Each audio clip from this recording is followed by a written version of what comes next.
শত নির্যাতন এবং অত্যাচারের সম্মুখীন হতে শুরু করেছে। যখন মক্কায় অবস্থান করাটা আল্লাহর নবীর জন্য খুবই কষ্টকর এবং অসম্ভব হয়ে দাঁড়িয়েছিল, তখন আল্লাহর পক্ষ থেকে রাসূলকে মক্কা থেকে মদিনার উদ্দেশ্যে হিজরত করার জন্য নির্দেশ দেওয়া হয়েছে। আল্লাহর নবী তিনি হিজরত করে গারে সাউর পর্যন্ত এসেছেন। আমরা আলোচনা শুনেছি গারে সাউরের মধ্যে আল্লাহর নবী 3 রাত্রি অবস্থান করেছেন। 3 রাত্রি অবস্থান করার মধ্যে কাফের মুশরিকরা আল্লাহর নবীকে ধরে ফেলবে, আল্লাহর নবীর সন্ধান তারা পেয়ে যাবে, এরকম একটি মুহূর্ত ছিল। একেবারেই গুহার মুখে কাফের মুশরিকরা এসে অবস্থান করতে থাকলো, আর গুহার চারপাশে আল্লাহর নবীর পায়ের ছাপ তারা দেখতে থাকলো। তখন তারা একে অপরকে বলতে শুরু করলো, আল্লাহর নবীর পায়ের ছাপ যেন তো এখানেই শেষ, আল্লাহর নবী হয়তো এখানেই অবস্থান করছে। আল্লাহ পাক রব্বুল আলামিন বিশেষ কুদরতে নবীকে তখন হেফাজত করেছেন। মাকড়সার জাল আল্লাহ তখন ওই গুহার মুখে তৈরি করে দিয়েছেন, আল্লাহ সৃষ্টি করে দিয়েছেন। কাফের মুশরিকরা তাদের এই যে হত্যা ষড়যন্ত্র, আল্লাহ নবীকে মেরে ফেলবে, এই যে পরিকল্পনা, প্রথম পর্যায়ে তাদের এই পরিকল্পনাটা ব্যর্থ হয়ে যায়। ব্যর্থ হওয়ার পরক্ষণেই মক্কার মধ্যে তখনকার সময়ে যারা কাফের মুশরিক ছিল, তারা আল্লাহর নবীর ব্যাপারে ঘোষণা দিল যে নবীজি সাল্লাল্লাহু আলাইহি ওয়াসাল্লামকে হত্যা করে আনবে, অথবা জীবিত অবস্থায় বন্দী করে আনতে পারবে। আবু বকর রাদিয়াল্লাহু তাআলা আনহুকে হত্যা করবে, কিংবা জীবিত অবস্থায় বন্দী করে নিয়ে আসবে, তাকে প্রত্যেকের বিনিময়ে 100 করে উট পুরস্কার দেওয়া হবে। 100 উট পুরস্কার হিসাবে পাবে যে আল্লাহর নবীকে হত্যা করবে কিংবা বন্দী নিয়ে আসবে। কাফের মুশরিকরা এই পুরস্কারের ঘোষণা দিয়েছে। নবী করিম সাল্লাল্লাহু আলাইহি ওয়াসাল্লাম 3 রাত্রি অবস্থান করার পর ওই গুহা থেকে মক্কা থেকে মদিনার যে পরিচিত রাস্তা, সেই রাস্তা বাদ দিয়ে আল্লাহর নবী অপরিচিত এক রাস্তা দিয়ে মদিনার উদ্দেশ্যে যাত্রা শুরু করেছে। কাফের মুশরিকদের পুরস্কার ঘোষণা হয়ে গিয়েছে।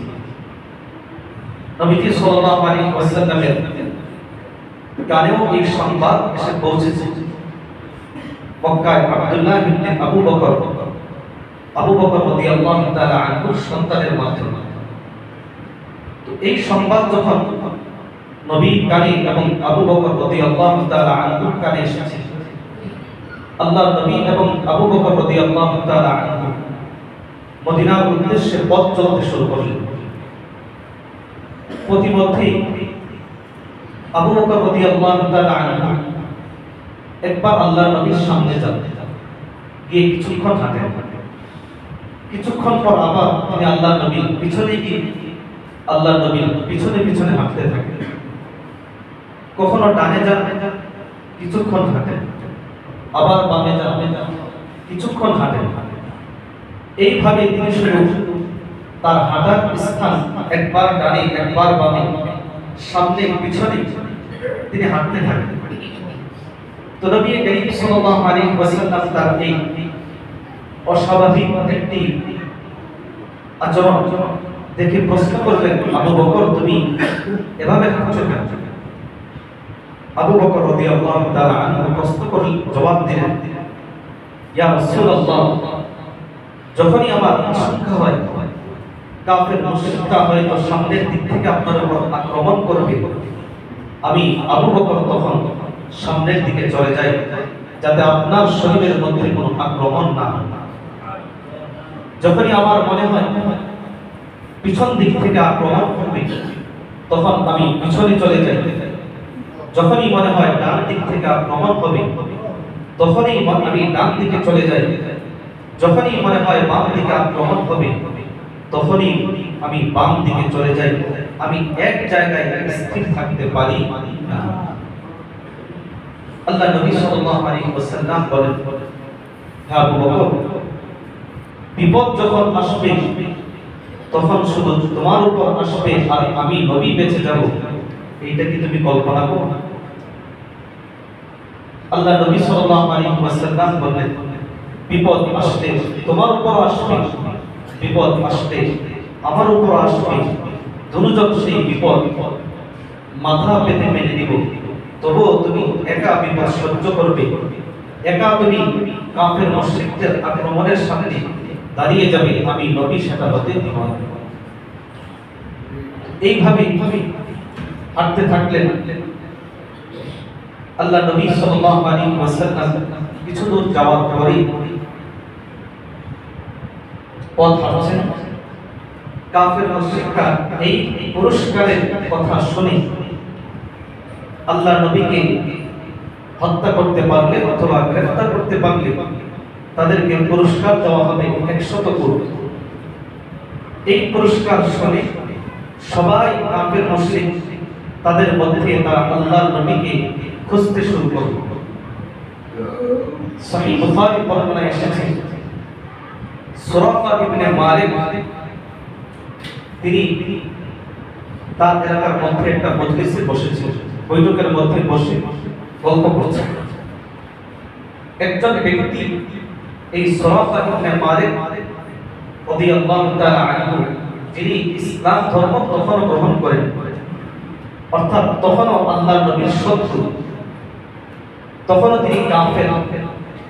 তো সুরাকা ইবনে মালিককে প্রশ্ন করলেন, হে সুরাকা, কিছুক্ষণ পূর্বে আমরা দেখতে পেলাম এই তোমার পাশ দিয়ে তিনজন মানুষ অতিক্রম করে গিয়েছে, আমার মনে হয়েছে তারা হয়তো মুহাম্মদ এবং তার সাথী আবু বকর হবে। বাস্তবে আল্লাহর নবী এই সুরাকা ইবনে মালিক রাদিয়াল্লাহু তাআলা আনহু পাশ দিয়ে গিয়েছে। তো তাও পুরস্কারের জন্য এসেছে। সুরাকা ইবনে মালিক তিনিও যেহেতু কাফের, তার মনের মধ্যেও একটা ইচ্ছা আল্লাহর নবীকে ধরিয়ে দিবেন আর 100 কোটি তিনি পুরস্কার হিসাবে নিয়ে যাবেন। তো সুরাকা ইবনে মালিক তিনি আল্লাহর নবী তার পাশ দিয়ে গিয়েছেন এটা নিশ্চিতভাবে জানার পর তখন তিনি ওই কাফের যে আল্লাহর নবীকে দূর থেকে ধরতে এসেছে তাকে বললেন, না, এটা মুহাম্মদ এবং তার সাথী আবু বকর নয়, এটা হয়তো ভিন্ন কোনো মানুষ হবে। বাস্তবে কে তারা? আল্লাহর নবী এবং আবু বকর রাদিয়াল্লাহু তাআলা আনহু। উদ্দেশ্য হলো ওই ব্যক্তি যেন পুরস্কার না নেয়, সুরাকা ইবনে মালিক তিনি যেন পুরস্কার নেন। সুরাকা ইবনে মালিক তিনি আল্লাহর নবীকে চিনতে পারার পর, জানার পর তিনি সাথে সাথে মজলিস থেকে উঠে যান। তিনি কিছুক্ষণ মজলিসের মধ্যে বসেছিলেন। মজলিস থেকে উঠে তার ঘরে গিয়ে তার দাসীকে বললেন, আমার ঘর থেকে নিরাপদ জায়গায় তুমি আমার মূর্তিটা নিয়ে রাখি, যাতে মানুষ বুঝতে না পারে আমি মুহাম্মদকে সন্ধান করার জন্য বের হয়ে গেছি। দাসী উটনি নিয়ে একটা পাহাড়ের নিচে সেটাকে বেঁধে রেখেছে। সুরাকা ইবনে মালিক তিনি তার ঘর থেকে বের হয়েছে। আর বের হওয়ার পর যেহেতু মরুভূমি, তার পায়ের চিহ্ন দেখে যেন কেউ বুঝতে না পারে, এই জন্য তিনি বর্ষা দিয়ে তীর দিয়ে তার পায়ের চিহ্নগুলো তিনি নষ্ট করে দিচ্ছেন। উদ্দেশ্য হলো সুরাকা ইবনে মালিকের পিছনে যেন কেউ না গিয়ে আল্লাহর নবীকে ধরতে না পারে, তিনি পুরস্কার দিবেন। সুরাকা ইবনে মালিক রাদিয়াল্লাহু তাআলা আনহু তিনি ঘোড়ায় আরোহণ করে, উটনিতে আরোহণ করে তিনি আল্লাহর নবীকে ধরার জন্য রওনা হয়ে গেলেন। আল্লাহর নবী একেবারেই কাছাকাছি নিকটে চলে গেলেন। যেই মাত্র আল্লাহর নবীর কাছে গেলেন তখনই তার উটনিটা একটা হোঁচট খেয়ে সুরাকা ইবনে মালিক তিনি জমিনের মধ্যে পড়ে গিয়েছেন। কোথায় পড়ে গিয়েছেন? কে করিয়েছেন এই কাজটা? আল্লাহ। আল্লাহ কেন করালেন? আল্লাহর নবীর বিরুদ্ধে ষড়যন্ত্র এবং চক্রান্তের মধ্যে অংশগ্রহণ করার জন্য। সুরাকা ইবনে মালিক রাদিয়াল্লাহু তাআলা আনহু বলেন, যেই মাত্র আমি নবীজি সাল্লাল্লাহু আলাইহি ওয়াসাল্লামের নিকটে গেলাম, আমার অগ্নি হুজুর খেয়ে গেল, আমি জমিনের মধ্যে পড়ে গেলাম। জমিনের মধ্যে পড়ে যাওয়ার পর আমি বুঝতে পারলাম আমার এই সফর, আমার এই যাত্রাটা আসলে ঠিক হচ্ছে না। যেই উদ্দেশ্যে আমি বের হয়েছি, এই উদ্দেশ্যে বের হওয়াটা আমার জন্য সমীচীন নয়। এই জন্য সুরাকা ইবনে মালিক রাদিয়াল্লাহু তাআলা আনহু তিনি তার ভেদ থেকে একটা তীর বের করলেন। ভেদ থেকে একটা তীর। তখনকার সময়ে ভাগ্য নির্ধারণ করার জন্য বিভিন্ন তীরের মধ্যে আলামত থাকত। যখন কেউ একটা কাজ করতে চায়, কাজটা করবে না করবে কিনা এটা নির্ধারণ করার জন্য, কাজটা তার জন্য কল্যাণকর হবে কিনা না অকল্যাণকর হবে, তো তীরের মধ্যে দুইটা চিহ্ন থাকে, একটা হলো হা আর একটা হলো না। যদি তীরের মধ্যে হায়ের চিহ্ন উঠত তাহলে কাজটা সে করবে, আর যদি না থাকতো কাজ থেকে বিরত হয়ে যেত। সুরাকা ইবনে মালিক রাদিয়াল্লাহু তাআলা আনহু বলেন, তীরের মাধ্যমে আমি আমার ভাগ্য নির্ধারণ করতে চাইলাম। যেই সফর আমি শুরু করেছি এই সফরটা আমার জন্য কল্যাণকর কিনা। যেই মাত্র আমি তীর বের করলাম, দেখলাম ওই তীরের মধ্যে আমাকে সংকেত দেওয়া হলো যেন আমি সামনে না যাই, আমি সামনে না যাই। সুরাকা ইবনে মালিক রাদিয়াল্লাহু তাআলা আনহু বলেন, তীর আমাকে নির্দেশ দিল যেন আমি সামনে না যাই, কিন্তু 100 ফুট হাতছাড়া হয়ে যাবে। এই লোক আমি সামলাতে না পেরে উটটাকে আবার তুলে আবার সফর শুরু করব। আবার সফর শুরু করার পর আল্লাহর নবী এখন একেবারেই নিকটে। একদিকে আল্লাহর নবী আবু বকর রাদিয়াল্লাহু তাআলা আনহু, অপরদিকে সুরাকা ইবনে মালিক একজন অপরজনকে দেখছেন। আবু বকর রাদিয়াল্লাহু তাআলা আনহু তখন তিনি কাঁদতে শুরু করে দিলেন যে এইবার যদি সুরাকা ইবনে মালিক আমাদেরকে ধরে তাহলে হয় হত্যা করবে আর না হয় জীবিত অবস্থায় কাফেরদের হাতে আমাদেরকে তুলে দিবে।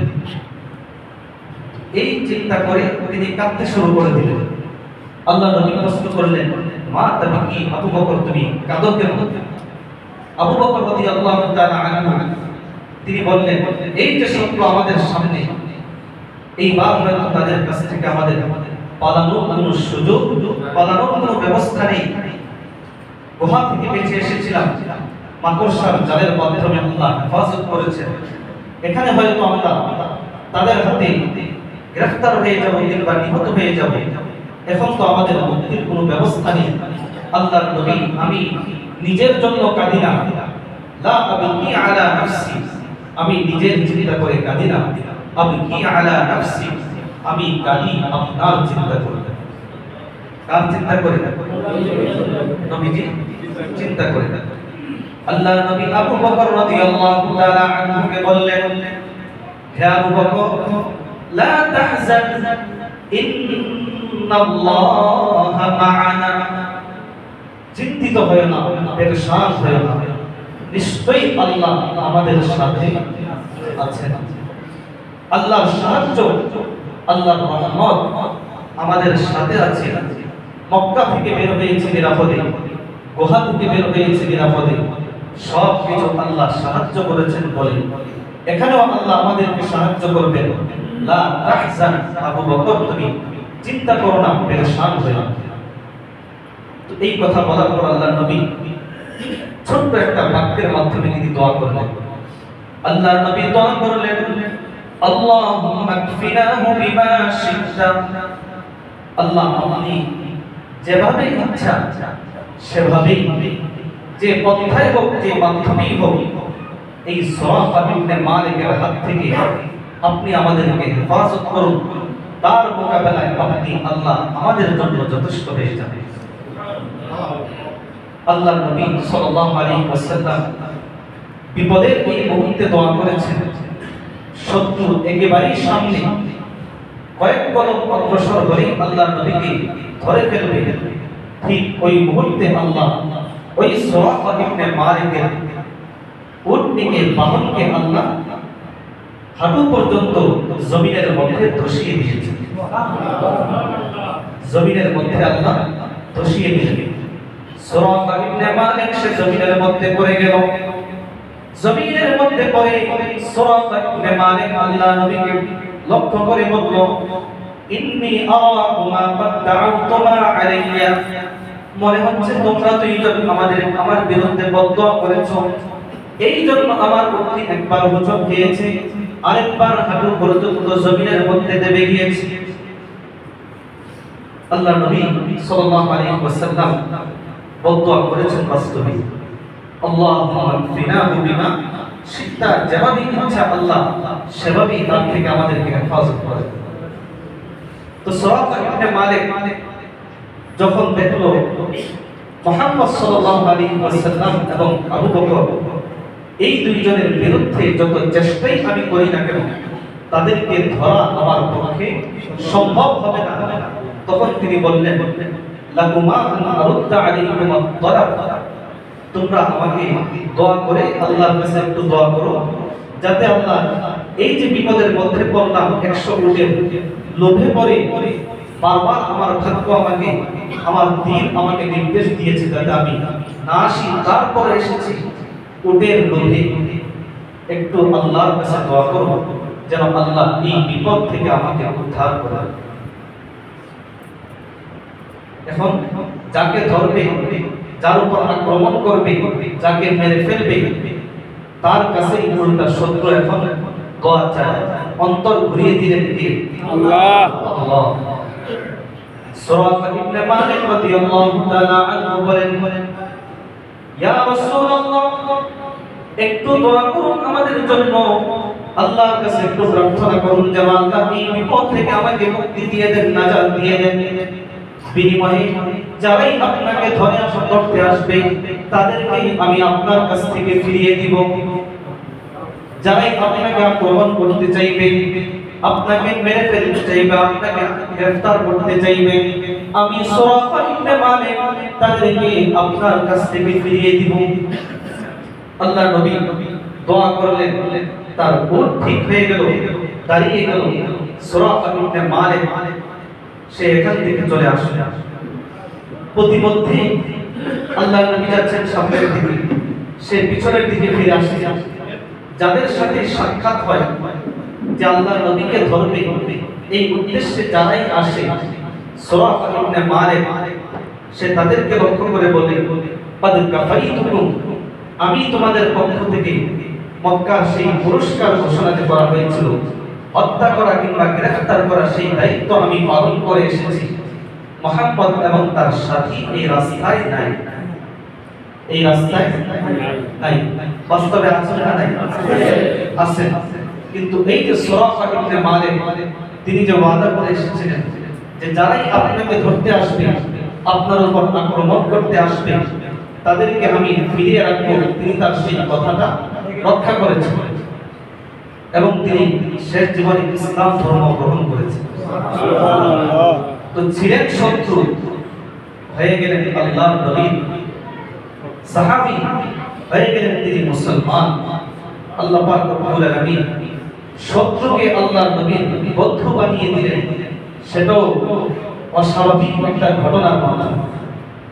তো আল্লাহ নবী সাল্লাল্লাহু আলাইহি ওয়াসাল্লাম তিনি যখন সুরাকা ইবনে মালিকের এই ষড়যন্ত্র থেকে তিনি মুক্তি পেয়েছেন, কিছুক্ষণ পথ যাওয়ার পর বুরাইদাতুল ইসলামী রাদিয়াল্লাহু তাআলা আনহু তিনিও তখন আল্লাহর নবীর শত্রু, তিনি 70 জনের একটা বাহিনী নিয়ে আল্লাহর নবীকে ধরতে এসেছেন। আল্লাহর নবীকে ধরতে এসেছেন। আল্লাহর নবীর সামনে আসতেন, তার নাম ছিল বুরাইদা। যে শব্দের মধ্যে অর্থ রয়েছে ঠান্ডা হওয়া। কি হওয়া?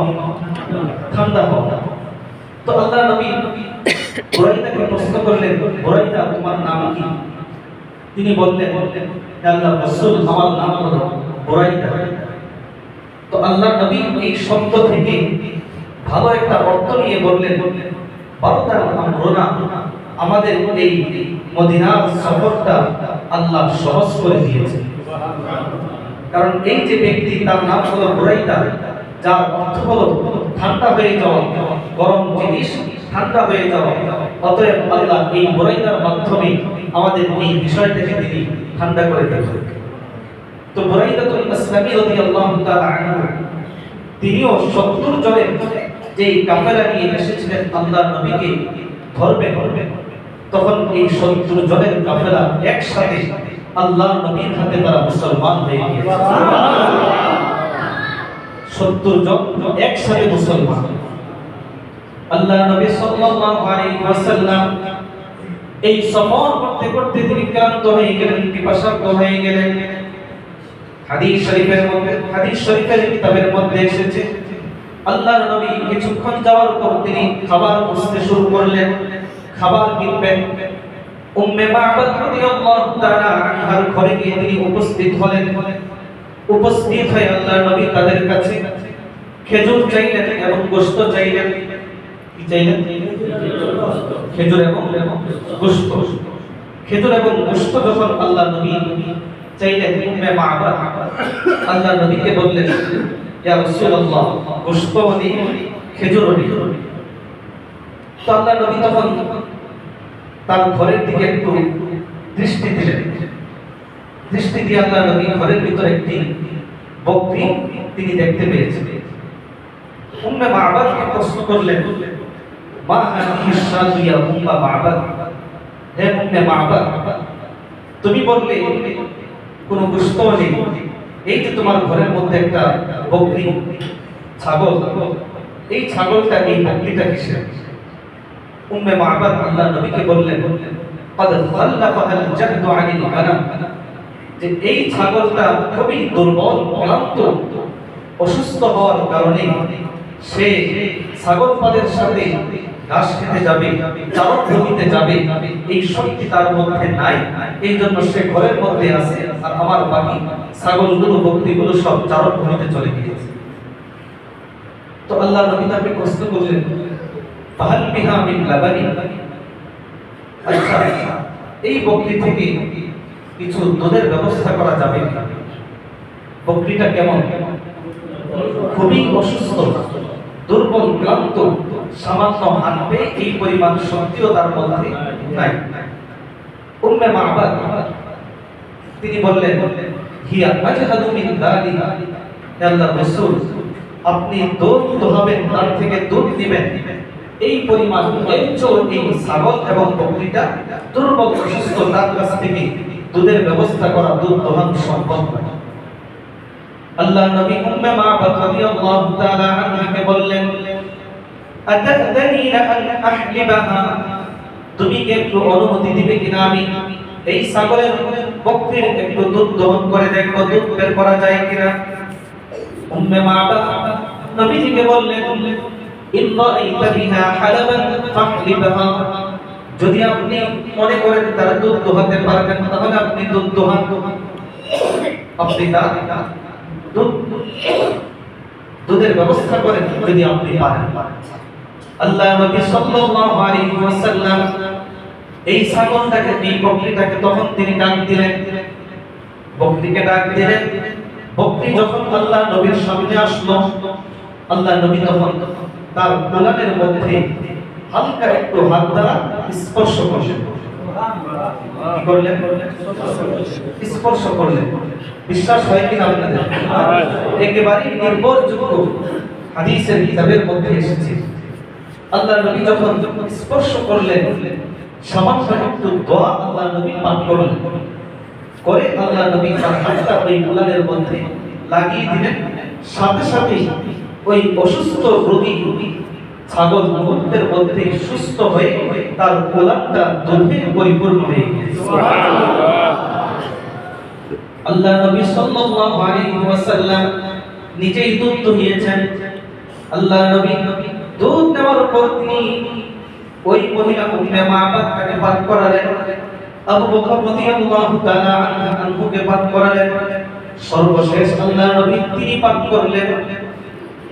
পাক করা শেষ আল্লাহ নবী সর্বশেষ উম্মে মাবাদ রাদিয়াল্লাহু তাআলা আনহাকে বললেন, আমরা নিজেরা পাক করলাম, পাত্রটা আবার দাও, তোমার জন্য একটু দুধের ব্যবস্থা করে আমরা যাই। আল্লাহ নবী দ্বিতীয়বার আবার দুধ দহন করলেন। দুধ দহন করে আল্লাহ নবী এক পাত্র দুধ তার ঘরের মধ্যে রেখে গিয়েছেন। ঘরের মধ্যে রেখে গেলেন। রেখে যাওয়ার সময় আল্লাহ নবী চলে গেলেন। উম্মে মাবাদ রাদিয়াল্লাহু তাআলা আনহার স্বামী ঘরের মধ্যে তিনি আসলেন। ঘরের মধ্যে যখন আসলেন, এসে তিনি দেখলেন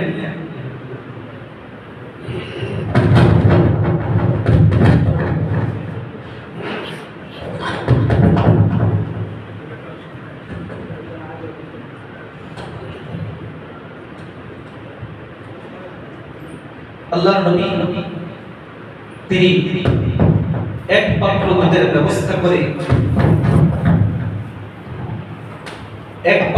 ব্যবস্থা করে তিনি আল্লাহ নবী উম্মে মাবাদ রাদিয়াল্লাহু তাআলা আনহার ঘর থেকে চলে গেলেন। কিছুক্ষণ পর স্বামী ঘরে আসলেন। এসে উম্মে মাবাদকে প্রশ্ন করলেন, মিন আইনা হাদাল লাবান, যে এই যে দুধ, এই দুধ তুমি কোথা থেকে পেলে? আমাদের ঘরের মধ্যে তো কোনো বকরি ছাগল নেই যে দুধ তুমি দহন করবে। যা ছাগল পাল ছিল সব তো চারণভূমির মধ্যে, তুমি এই দুধের ব্যবস্থা কিভাবে করবে? উম্মে মাবাদ রাদিয়াল্লাহু তাআলা আনহা তিনি বিস্তারিত ঘটনা আল্লাহর নবীকে খুলে বললেন। তার এই বিবরণ শুনে আবু মাবাদ রাদিয়াল্লাহু তাআলা আনহু তিনি বললেন, আল্লাহ যদি আমাকে কখনো শক্তি এবং সামর্থ্য দেন, আমি ওই ব্যক্তি মুহাম্মদ যার বিবরণ আমি কুরাইশের কাছ থেকে শুনেছি তার কাছে যাব, তার সঙ্গী হয়ে, তার মুসলমান হয়ে তার সঙ্গী হওয়ার আমি চেষ্টা করব। তো আল্লাহর নবীকে তারা মক্কা থেকে বের করে দিয়েছিল কিসের আশঙ্কায়? যে দিন দিন মুসলমানদের সংখ্যা শুধু বাড়তে শুরু করেছে। মক্কায় বাড়ছে, মদিনায় বাড়ছে, সব জায়গায় শুধু মুসলমানদের সংখ্যা ধীরে ধীরে বাড়ছে। তো যেই আশঙ্কা তারা করেছিল, আল্লাহ পাক রব্বুল আলামিন সেই আশঙ্কাটা আরো বাস্তবায়ন করেছেন আল্লাহর নবীর এই হিজরতের পথের মধ্যে। অর্থাৎ সুরাকা ইবনে মালিক তাকেও আল্লাহ ঈমান নসিব করেছেন। বুরাইদাতুল ইসলামী তার নেতৃত্বে যে 70 জন কাফির এসেছিল তারাও মুসলমান হয়েছে। আবু মাবাদ ইবনে মাবাদ তারাও মুসলমান হয়েছে। আল্লাহ নবী সাল্লাল্লাহু আলাইহি ওয়াসাল্লাম এইভাবেই পথ চলছেন। পথের মধ্যে আবু বকর রাদিয়াল্লাহু তাআলা আনহু তিনি মক্কা থেকে মদিনায় প্রায় সময় তিনি যেতেন। অর্থাৎ ব্যবসায়িক সফরে মক্কা থেকে মদিনায় তার যাতায়াত ছিল সব সময়। আর রাসূল কারীম সাল্লাল্লাহু আলাইহি ওয়াসাল্লাম তিনি মদিনায় আবু বকর রাদিয়াল্লাহু তাআলা আনহুর মতো যাওয়া আসা করেন। এজন্য মদিনাবাসীর কাছে আল্লাহর নবী ছিলেন দেখতে, তার কথা শুনেছেন ঠিক, কিন্তু ব্যক্তিটা দেখতে কেমন সেটা মদিনাবাসী আল্লাহ নবীকে ইতিপূর্বে কখনো দেখেন, শুধু বিবরণ শুনেছেন। তো আবু বকর রাদিয়াল্লাহু তাআলা আনহু এবং রাসূল কারীম সাল্লাল্লাহু আলাইহি ওয়াসাল্লাম দুইজন যাচ্ছেন। প্রতিমধ্যে অপরিচিত কেউ যখন আবু বকর রাদিয়াল্লাহু তাআলা আনহুকে চিনেন আর রাসূল কারীম সাল্লাল্লাহু আলাইহি ওয়াসাল্লামকে তো চিনেন, তো প্রশ্ন করেন, মান হাদা রাজুলু বাইনা ইয়াদাইহি, হে আবু হুরায়রা, এই যে তোমার সামনে একজন ব্যক্তি, এই ব্যক্তিটাকে, তাকে তো আমরা চিনি না, এই ব্যক্তিটাকে আমরা তাকে চিনি না। আবু বকর রাদিয়াল্লাহু তাআলা আনহু চিন্তা করলেন, যদি বলে দেই তিনি মুহাম্মদ, তাহলে তো শত্রুরা জেনে যাবে, আল্লাহ নবীকে ধরে ফেলবে। আর যদি পরিচয় গোপন করি তাহলে তো আমাকে মিথ্যাবাদী হতে হবে। আল্লাহ নবীকে রক্ষা করতে হলে সত্যটা বলার কোনো সুযোগ নাই। আর যদি সত্য বলে ফেলি তাহলে আল্লাহ নবী কাফের মুশরিকদের হাতে ধরা খেয়ে যাবে। এই জন্য তিনি কৌশলে জবাব দিলেন। তিনি জবাব দিলেন, হাদার রাজুলু ইয়াহদি বিস-সাবিল। এই যে ব্যক্তি দেখছো, এই ব্যক্তিটা আসলে আমাকে তিনি পথ দেখান। কি দেখান? পথ দেখান। আবু বকর রাদিয়াল্লাহু তাআলা আনহু উদ্দেশ্য হলো তিনি আমাকে ইসলামের পথ দেখান, দ্বীনের পথ দেখান, কোরআনের পথ দেখান। আর ওই যে কাফের মুশরিক যারা প্রশ্ন করত, তারা মনে করত যেহেতু রাস্তায় চলছেন হয়তো রাস্তার এই পথ দেখানোর উদ্দেশ্য, এই জন্য তারা আর অতিরিক্ত কোনো প্রশ্ন করত না। তো আবু বকর রাদিয়াল্লাহু তাআলা আনহু এইভাবে আল্লাহ নবী সাল্লাল্লাহু আলাইহি ওয়াসাল্লামকে কৌশলে জবাব দিয়ে, অর্থাৎ বিচক্ষণতার মাধ্যমে, বুদ্ধিমত্তার মাধ্যমে উত্তর দিয়ে, সতর্কতার সাথে উত্তর দিয়ে আল্লাহর নবীকে হেফাজত করেছে। আসলে সাহাবায়ে কেরাম তাদেরকে আমরা মনে করি যে তারা শুধু জান্নাত বুঝেন, তারা শুধু আখিরাতের চিন্তাই করেন, তারা শুধু আখিরাত নিয়ে সব সময় চিন্তা ভাবনা করেন, দুনিয়া সম্পর্কে তারা বেখবর ছিলেন। বিষয়টা কিন্তু এমন নয়।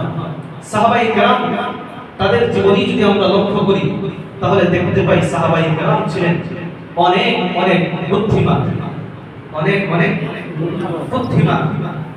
যেমন আবু বকর রাদিয়াল্লাহু তাআলা আনহু তিনি আল্লাহর নবীকে হেফাজত করেছেন, কৌশলে উত্তর দিয়ে। সাহাবীদের জীবনের মধ্যে পাওয়া যায় যে সাহাবায়ে কেরাম এরকমই বিচক্ষণতা, বুদ্ধিমত্তার পরিচয় তারা সব সময় দিতেন। সহিহ মুসলিম শরীফের মধ্যে এসেছে হযরত হুযায়ফা ইবনুল ইয়ামান রাদিয়াল্লাহু তাআলা আনহু, তাকে একবার আল্লাহ নবী দায়িত্ব দিলেন যে শত্রু বাহিনীর কাছ থেকে শত্রু বাহিনীর খবর নিয়ে আসতে হবে। তো হুযায়ফা ইবনুল ইয়ামান রাদিয়াল্লাহু তাআলা আনহু তিনি শত্রু বাহিনীর মধ্যে চলে গেলেন। যাওয়ার পর তিনি আবু সুফিয়ান তিনি যখন ছিলেন ওই শত্রু বাহিনীর প্রধান, শত্রু বাহিনীর লিডার। তো আবু সুফিয়ান হঠাৎ করে ঝড় তুফান শুরু হয়ে গেল। আবু সুফিয়ান আশঙ্কা করলো হয়তো বাহির থেকে এখন এই ঝড় তুফানের মধ্যে কোন মুসলমানদের মধ্যে থেকে কোন শত্রু আমাদের মধ্যে চলে আসতে পারে। এজন্য আবু সুফিয়ান নির্দেশ দিল যে তোমাদের প্রত্যেকেই তার পাশের ব্যক্তির পরিচয়টা জিজ্ঞাসা করে দাও, যদি দেখো মুসলমান তাকে ধরে ফেলো। তো হুযায়ফা ইবনুল ইয়ামান রাদিয়াল্লাহু তাআলা আনহু যখন তিনি এই আবু সুফিয়ানের এই ঘোষণাটা শুনলেন, শোনার পর তিনি চিন্তা করলেন এইবার যদি আমাকে আমার পাশের ব্যক্তি কাফের জিজ্ঞাসা করে যে আমি কে, তাহলে তো আমার পরিচয় তাকে দিতে হবে। পরিচয় যদি দেই তাহলে আল্লাহর নবী আমাকে যে সংবাদ সংগ্রহ করার জন্য পাঠিয়েছেন সেটা তো আর হবে না। আর যদি আমি পরিচয় গোপন করি তাহলে আমি মিথ্যুক হয়ে যাব, মিথ্যার আশ্রয় নিতে হবে। তো হুযায়ফা ইবনুল ইয়ামান রাদিয়াল্লাহু তাআলা আনহু তিনি তাৎক্ষণিক কি করবেন চিন্তা করে তিনি তাকে প্রশ্ন করার আগেই তিনি তার পার্শ্ববর্তী ব্যক্তি যিনি ছিলেন কাফের, তাকে এমন একটা ভাব নিয়ে প্রশ্ন করলেন, মান আনতা, তুমি কি? কাকে প্রশ্ন করছেন? পাশের কাফের। উচিত ছিল পাশের কাফের হুযায়ফা ইবনুল ইয়ামানকে প্রশ্ন করবেন, কিন্তু হুযায়ফা ইবনুল ইয়ামান তিনি তাকে সুযোগ না দিয়ে ওই শত্রু বাহিনীর একজন সদস্য হিসেবে পরিচয় দিয়ে এরকম একটা ভাব দিয়ে তিনি প্রশ্ন করলেন যে মান আনতা, তুমি কি? তো ওই ব্যক্তি হুযায়ফা ইবনুল ইয়ামান রাদিয়াল্লাহু তাআলা আনহু এই কথাটা শুনে সে তখন হুযায়ফা ইবনুল ইয়ামান রাদিয়াল্লাহু তাআলা আনহুকে পাল্টা প্রশ্ন করবে যে মান আনতা, তুমি কি? এই সাহস সে করে না। এইভাবেই আল্লাহর নবী সাহাবায়ে কেরাম তারা সব সময় বুদ্ধি, বিচক্ষণতার পরিচয় তারা সব সময় দিয়েছেন।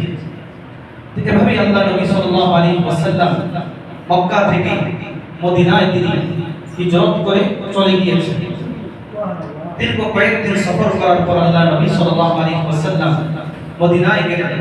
মদিনায় যাওয়ার পর মদিনা যারা আল্লাহর নবী সাল্লাল্লাহু আলাইহি ওয়াসাল্লামকে দেখার জন্য আগ্রহ ছিল, তারা প্রতিদিন সকালবেলা মদিনার সীমানায় এসে তারা অপেক্ষা করতে থাকতো যে কখন আল্লাহ নবী আসবেন আর কখন আল্লাহ নবীকে তারা দেখবে। এভাবেই তারা প্রতিদিন অপেক্ষা করত, দুপুর পর্যন্ত অপেক্ষা করে তারা আবার মদিনায় ফিরে যেত। কারণ তখন তো এখনকার মতো আধুনিক যোগাযোগ ব্যবস্থা ছিল না, যে আল্লাহ নবী রাস্তায় কোথায় আছেন, পথে তিনি কোথায় আছেন, এই সংবাদ জানার কোনো ব্যবস্থা ছিল না। আল্লাহ নবী সাল্লাল্লাহু আলাইহি ওয়াসাল্লাম দীর্ঘ সফর শেষ করে তিনি মক্কা থেকে মদিনায় পৌঁছেছেন। এই যে আল্লাহ নবী আসলেন, মক্কা থেকে মদিনায় তিনি আসলেন, আসার পথে আল্লাহ নবী মনের মধ্যে যখনই তিনি সামনে যান, পিছনের দিকে তাকান, তাকিয়ে আল্লাহ নবীর মনের মধ্যে শুধু একটাই বেদনা, একটাই কষ্ট, যে মক্কা ছেড়ে, জন্মভূমি ছেড়ে, যেখানে তিনি তার শৈশব থেকে বাল্যকাল থেকে যৌবনকাল, আজকের এই পৌরত্বের জীবন পর্যন্ত তিনি কাটিয়েছেন, সেখানে তিনি ইসলামের কারণে, দ্বীনের কারণে আজকে সেই জন্মভূমি সব কিছু ছেড়ে তাকে মদিনায় চলে আসতে হবে। তিনি বারবার পিছনে তাকান আর মক্কাকে লক্ষ্য করে বলেন, ওয়াল্লাহি ইন্নাকি লাখাইরু আরদিল্লাহ, হে মক্কা, এই জমিনের মধ্যে তুমি হলে আমার কাছে সবচেয়ে বড় প্রিয় ভূমি, সবচেয়ে বড় প্রিয় ভূমি। ওয়াহাব্বু আরদিল্লাহি ইলাইয়া, এই জমিনের মধ্যে সবচেয়ে বড় পছন্দনীয় ভূমি ছিল মক্কা তুমি। ওয়ালাউলা আন্নী উখরিজতু মিনকি মা খারাজতু, যদি আমি এই মক্কা থেকে বের হওয়ার জন্য বাধ্য না হতাম, তাহলে কখনোই আমি এই মক্কা থেকে বের হতাম না। যদি আমি বাধ্য না হতাম, তাহলে আমি কখনোই এই মক্কা থেকে মদিনার উদ্দেশ্যে যেতাম না। আল্লাহ পাক রব্বুল আলামিন নবী মুহাম্মদুর রাসূলুল্লাহ সাল্লাল্লাহু আলাইহি ওয়াসাল্লামের এই যে মনের মধ্যে একটা বেদনা আর দুঃখ কষ্ট আল্লাহ জানেন কি জানেন না? জানেন। আল্লাহ নবী সাল্লাল্লাহু আলাইহি ওয়াসাল্লাম মক্কা থেকে মদিনার দিকে তিনি যাচ্ছেন, ঠিক ওই মুহূর্তেই আল্লাহ পাক রব্বুল আলামিন সুসংবাদ দিয়ে দিলেন, ইন্নাল্লাযী ফারাদা আলাইকাল কুরআন, নিশ্চয়ই যে আল্লাহ আপনার উপর কোরআন অবতীর্ণ করেছেন, যেই কোরআনের দাওয়াত দিতে গিয়ে আপনাকে আজকে মক্কা থেকে মদিনায় চলে যেতে হলো, যেই কোরআনের বিষয়বস্তুগুলো মক্কার কাফেরদের সামনে তুলে ধরতে গিয়ে নির্যাতন অত্যাচারের শিকার হয়ে আপনাকে মদিনায় আসতে হলো, সেই কোরআন অবতীর্ণকারী আল্লাহ লাওয়াতুকা ইলা মাআদ, অবশ্যই আল্লাহ আপনাকে আবার এই মক্কায় ফিরিয়ে আনবেন। সুবহানাল্লাহ। কার ঘোষণা? আল্লাহ। প্রতিমধ্যে আল্লাহ এই ঘোষণাটা নাযিল করলেন, অবতীর্ণ করলেন। আল্লাহ তাআলা এই ঘোষণা অবতীর্ণ করার পর ওয়াদা বাস্তবায়ন করেছেন ৮ বৎসর পর। কত বৎসর পর? ৮ বৎসর পর।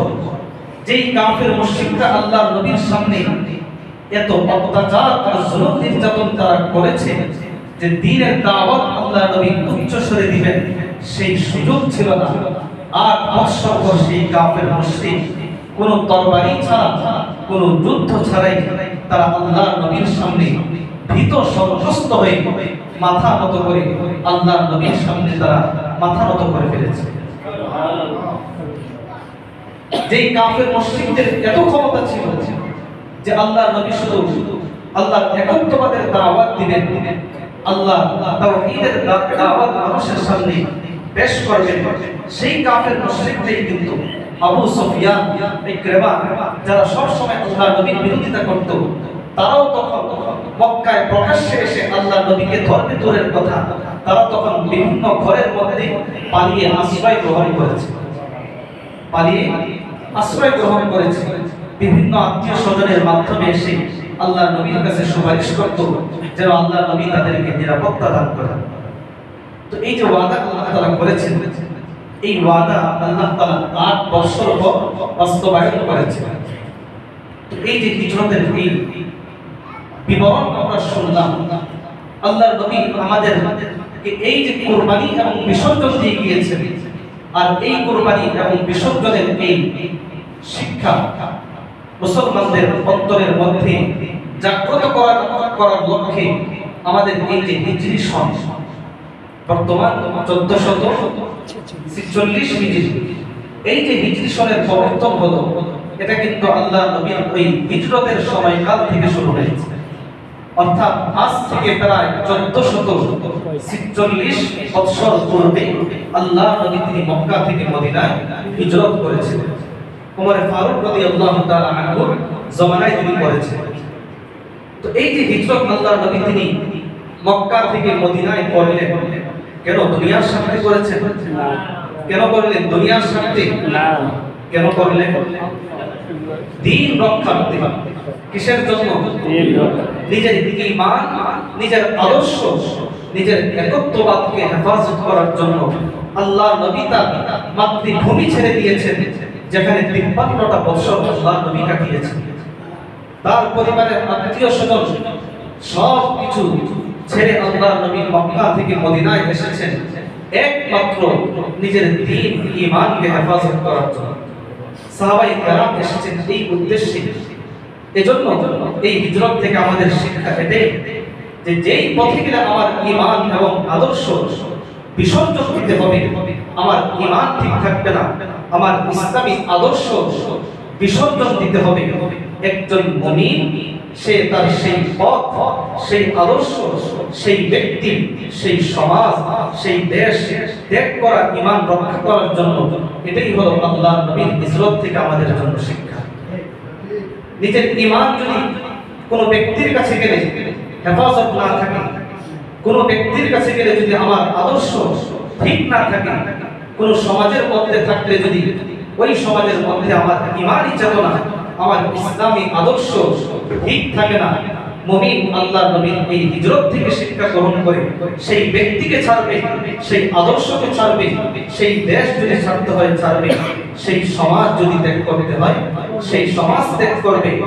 এক কথায় সকল অন্যায় অবিচার সব কিছু মুমিন ঈমান রক্ষার জন্য ছেড়ে দেওয়া, এটাই হলো আল্লাহর নবীর হিজরত থেকে আমাদের জন্য শিক্ষা।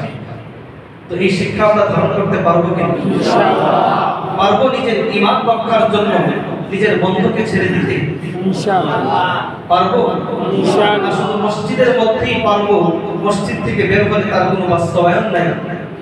মসজিদ থেকে বের হলে পারবো তো ইনশাআল্লাহ। ইনশাআল্লাহ আল্লাহ পাক রব্বুল আলামিন আমাদেরকে এই হিজরতের শিক্ষা বুকে ধারণ করার তৌফিক দান করেন।